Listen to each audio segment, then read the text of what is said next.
Hey guys, Kirk here, and thank you for joining me on a new video on the channel. In the last video we started to make changes to our material layer. Well, essentially what we was doing is starting to rewrite the material layer. It worked, but the controls weren't all that good, to be completely honest. So in the last video we set about with our distant mask, which is here. If you just watched the last video and now on this one, you'll notice all that stuff that was here has gone. I had to remove it to actually save it and turn Unreal off, so I just removed it all. But what we did, we went into our distant mask, we added our distant mask logic, we put it in its own little function and brought all the inputs out. So this is now a dormant function. It still works, it's just, let's just look at it as a passive function. It just provides logic in a passive sense. And we also, where did we do it? Did we do it in here? We also set up our tiling debug. So essentially we've added a red, green and blue colour to our far, mid and near UVs. We obviously can't test that just now, but I'm pretty certain that logic will work. But essentially if we enable it, it will show them particular colours at that stage of where that UV is set at. So where you can change the scale of your UVs depending on range, it'll now show a colour just to debug that our distance logic is correct in its distance. But we did that, we did our distant mask. And then all we was left with is our big function, our distant mask. We added some rewrite declaration nodes and some inputs down here. We changed our logic for our albedo, got color tint, brightness, contrast, saturation, and I decided right at the end, just before I finished the video, to add a debug layer where if we enable this, it'll actually show us on the landscape where that particular layer is being projected. But yeah. So what I wanted to do, which I stated in the last video as well, is to, instead of using a albedo, roughness, normal and height texture, I want to go to your ORD, which is your ambient occlusion, roughness and height in one texture. That'll massively save on performance within the shader itself. The old way I did it, don't get me wrong, that's what we used to do back in the day, but you don't have to do that now, and pretty much everyone who uses Unreal Engine get their textures from Quicksilbridge now. So it's a good idea to update our shader to match the current day's workflow. So the easiest way to do this now, to create our ORD texture, is just to copy all these. Just left Control and D, and we duplicated that now. I'm going to utilize this roughness here and drag this over,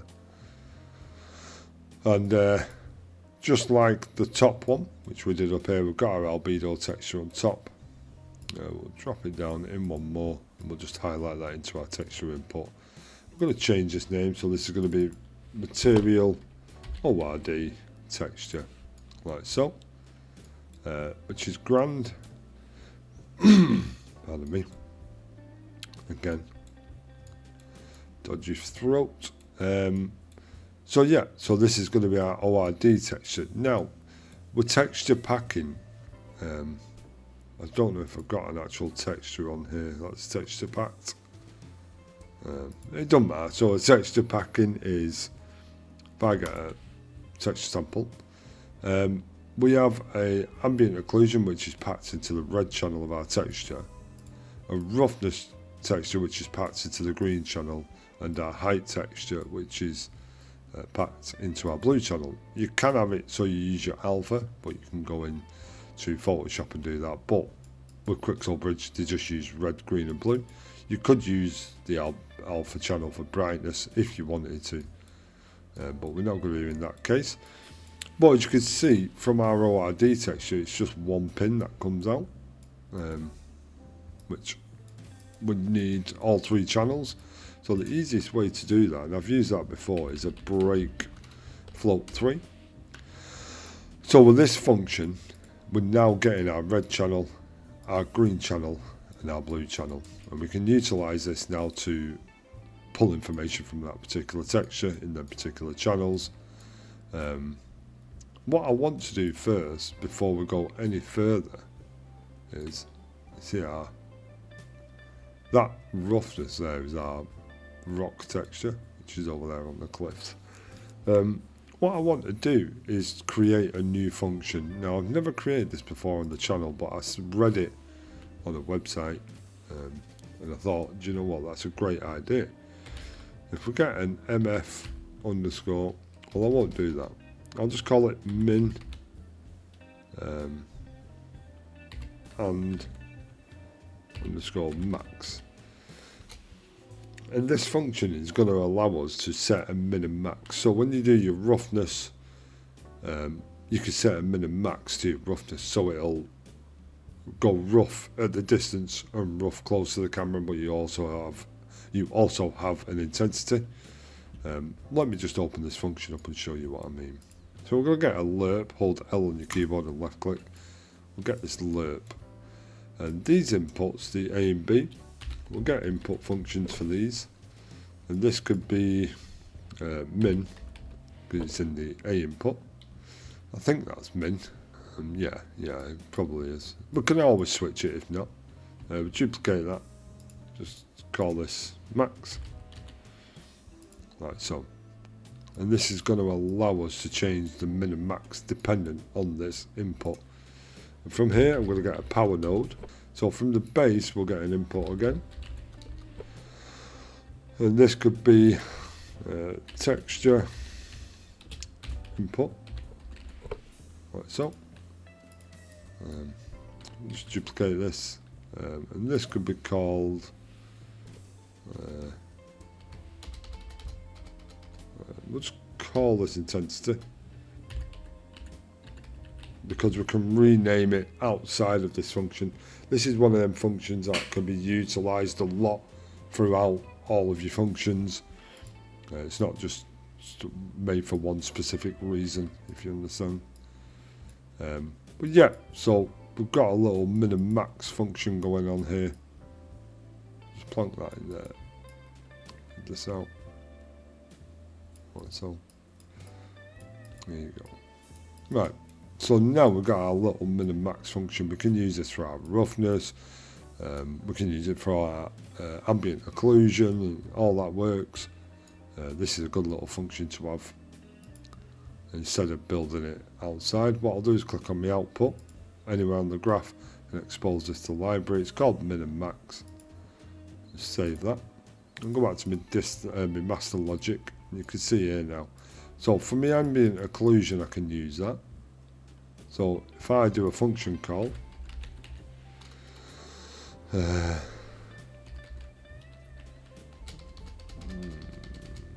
mind. What you can do if you want to change functions real quick, is to highlight any function, like Control and D. Just go in here, type min underscore and you'll see you get the function there, min and max, what we just created. As you can see, it's not set up how I want it to be set up. So the texture will have min. Min can be 0, max can be 1, intensity can be 2, and the texture input I'm going to put at the bottom, which is a 3. Save that out, and now we've got our texture input. To plug our ambient occlusion in there and set this up now. So drag off here, get an input, because we can always move them later on. So this could be A-O intensity, like so, and we'll duplicate them 2 more times. This could be AO max and AO min. It's not the right order we want it in, so we'll just do that. The intensity can go there. We'll drag these out and then we can come up here and go RER, add rewrite declaration node, and this could be A-O min. We can go ahead and duplicate that 2 more times. This can be max, so, and this can be intensity. Like so. There we go. Now we've got them inputs ready. Like so. We can just come in here, AO intensity, AO min, AO max. Like so. We can fire them into the intensity area. That can go in the min, and the max can go in the max. If I bring that up, like so. Highlight them all, Shift and D, so we can see the words clearly. We can just fire them in there. And this could be our little AO section. We'll do the output. RER. Oh, add rewrite declaration node. And then we can go AO dash output. Like so.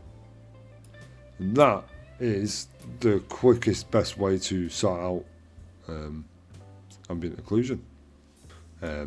Yeah, so for that we will change these actually to material. What I'll do, I'll just duplicate, copy that word. Okay, so I can drag all these, bring them down here, sort all this out later on. Okay, so this could be commented as A-O, dead simple. One side's 25. We'll choose some weird. Well, we'll get a colour the same as that. Oh, why is it not? There you go. There you go. That's our AO. We can use this exact same function for our roughness as well, because you do get a roughness min and max. I can just drag this off into the texture input. Same again.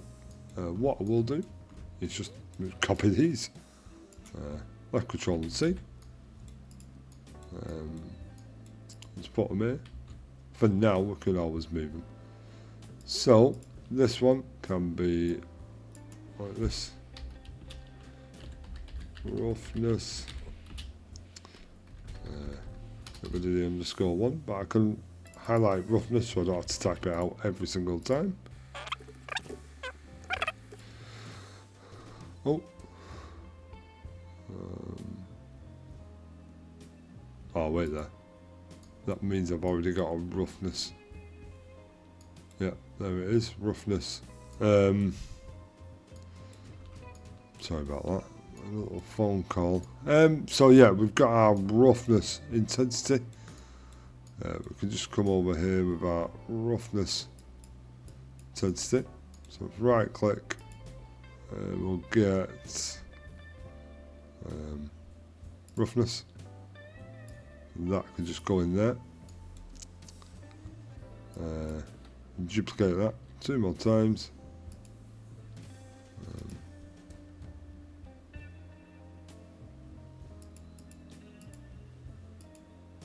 Oh wait there, you don't do that. Sorry, my bad. So RER. We'll go, oh dear.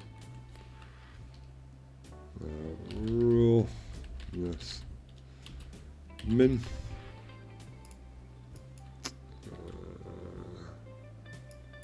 It's going to be max.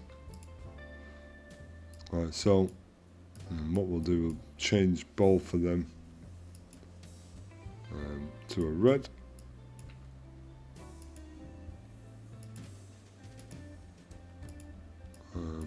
The 0. You're not allowing me to put a 0. There you go. Like so. We've already got the roughness intensity. I can just go roughness min and roughness max, like so. And we've got our roughness there as well. Just plug them in. So do that, Shift and D. There we go, and in we go. Nice and easy. And then we can drag these out. Just highlight this. Go roughness. Font size of 25. We'll go for some arbitrary yellow colour. We've got yellow already. We have, but never mind. We'll drag this up here, like so. Drag this pen into there, like so. We'll create a duplicated comment box. We'll just call this height, like so. Pardon me. We'll change this to maybe a weirdish green, like a bright green, really. Shift and D, align them up, get that out there, like so. And all we have to do for here is drag off there and get a rewrite declaration node. Let's call this height. Output. So, because we're just going to be outputting height.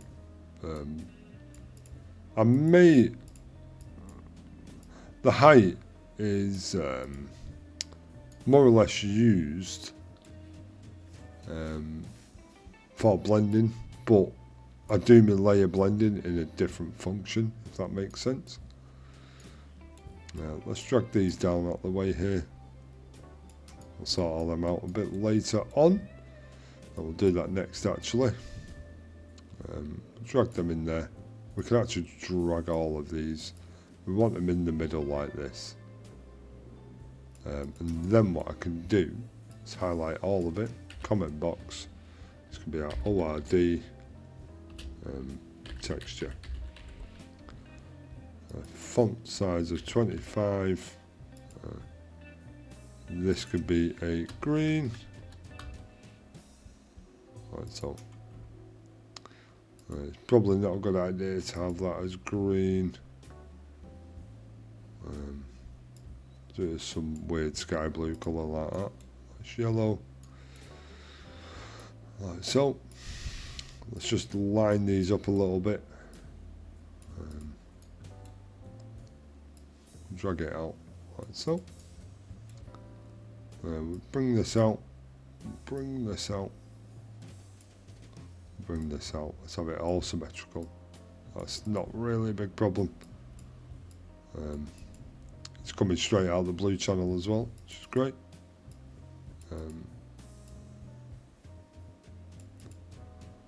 There we go. Drag this out. We do need a roughness output. RER. We've got a declaration node. It's be roughness output. Like so. And yeah, that's it. Now we've got ORD texture available to us. We've done our material like that. We won't need this. We can just go right click and do our think, where are you? Height output. Now we could just plug that straight in there. Do I want to do that? Let me think. Yeah. So we could just plug our height straight out into our height output. Put that up here. Do that. And then we could call this output. 25 for the font size, and we'll just go for some weird pinkish, well, purplish colour. Like that. create a bit of space over there because our outputs are going to want to go there. So yeah, right, so now we've done our ORD texture. We want to move over to our normal texture. So I can just simply highlight all this again. Left control and D. And now we've got our normal. We'll go normal texture. We'll do a 25, and because it is normal, we'll go for a blue. Like so. Okay. Do that. That's a bit more of a space, isn't there? So. Right. Shall we carry on? Yeah, we'll carry on. We'll do this normal, set this normal up. Just a basic normal. But what I'm going to do, I'm just going to create a quick normal function. So I'm going to right click in the box here, go to material function. We'll just call this normal. Yeah, and just go logic. Like so. For the normal logic, pardon me, it's quite a simple bit of thing. We're going to use a lerp again, like we did with the min and max. But for normals, essentially, with, how can I explain it? So with a normal map, it works off reflecting light, light with vectors. Like a lot of people, let's just get a random normal in here. Control N. Normally gets a normal map that, pardon the pun. We'll do it again, so we'll just go rock. So we'll just do a rock normal. Like a lot of people would get, like, obviously not experienced people, but a lot of people will get, you know, a multiply. As you can see here, we've got our normal map. Like so, some weird rock normal. That's a UV normal. But anyway, what they do is put a value of 0 in there. A value of 1 gives you normals. 2 gives you more normals, more normals, more normals. And essentially, the value that goes over 1 doesn't really change the normal. It just changes the brightness to a little bit. It's effectively, what you want to do, instead of with the multiply and the normal, you're just extending the length of the vector. You're not technically calculating the vector. So the more you apply a value into the multiply or a power or divide, will either increase or decrease the length of the vector which is applied to a normal map, and it doesn't take into account the angle of the normal map. So if we zoom in right here, you can see all these multitudes of colours, like the red, greens and blues. They show a direction of that particular vector, and when you use a multiply, it doesn't change the direction of that vector. It just pushes the vector length from the vertices upwards, downwards, sideways, whatever, but it doesn't actually change the direction of that particular vector. So using a multiply is, you know, essentially it's nonsensical. You're just increasing the length. You're doing nothing to the normal map. Like you can go to a 0, which is fine because you've completely decreased any brightness to that normal map. You can go 0.5, where you just add in a little bit more brightness, and then 1, which adds a lot more brightness, but that'll dim down. That's because of the where is it? I can't remember where it is, but you can change the what's it called? What's it called? I know what I mean in my mind. The words on the tip of my tongue, I just can't get it out. Like the bloom. But yeah, so you can increase this as much as you want, and it doesn't actually change the actual normal texture. It just keeps the texture the same. But you just increase it and give it a little bit of brightness, and it'll just fall back down. And you can see the normal texture, the normal itself doesn't change, just changes the brightness. And that's because you just, like I say, extending the length of that vector, which you don't want to do. You want to compare the normal to actually officially increase the normal to make it more strong, is compare it with a flat normal. So you can get just a vector 3, put a 1 in the blue channel, and compare that with, essentially you put a 1 in the blue channel, which on the z-axis makes it flat, so it's classed as a flat normal, or could be utilised as a flat normal. And now we're comparing our flat normal with our actual normal map. So as you can see here, the value is 0.5. If I set this to 0, we've got our flat normal. The more I increase this, then that normal map becomes, if I get close in there now, if I increase this now, that normal map becomes more stronger. Because essentially what we're doing is, we've got our flat plane, which is a blue flat plane.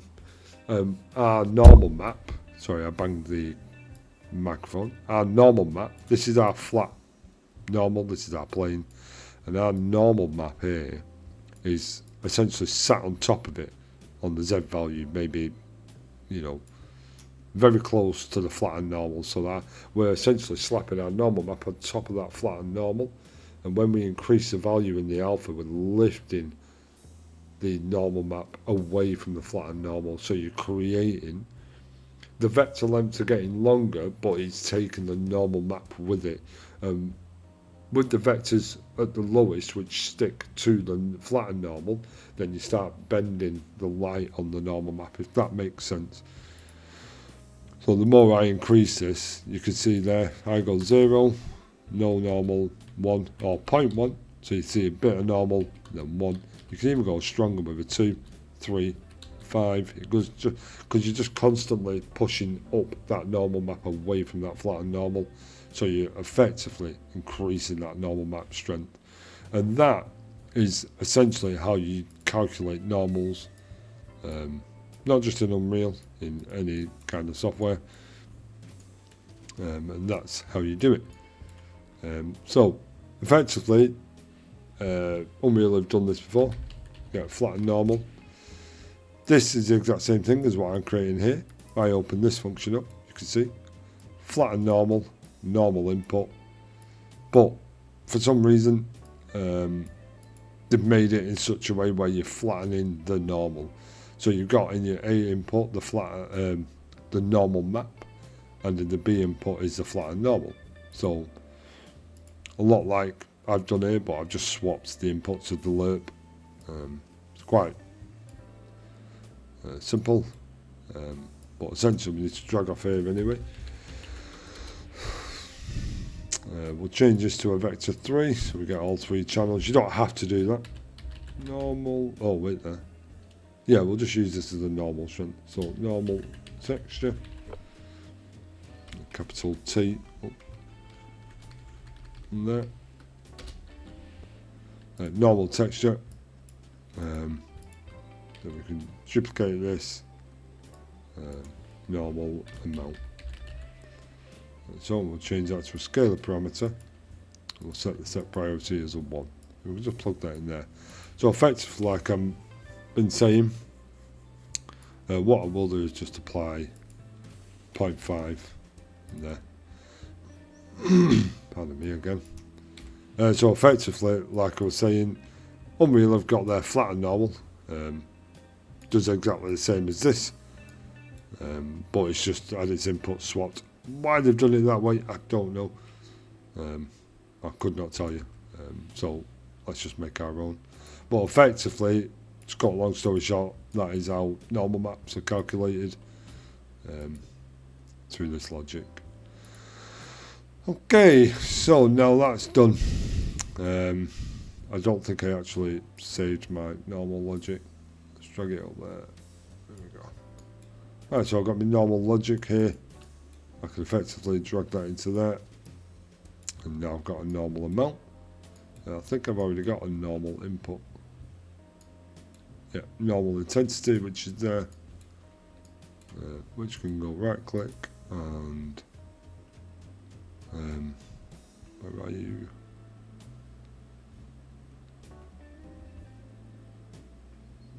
Okay, can't see it. Roughness. Where's that normal? Oh, it's because I've not got an output. My bad. Just duplicate that. We'll just call this normal.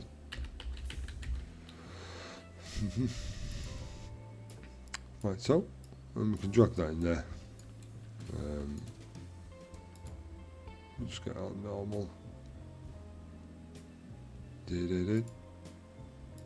Okay. Plug that normal in there. That's that normal setup. We'll go at it and we'll get a normal output. Output. That's up. And it's that simple with normals. There's a lot of information that goes into a normal map. There's a lot of information that can be learnt with normal maps. It's all about vectors, vector length, and how it bends vertices to direct the light to make it look realistic, and everything needs a normal map.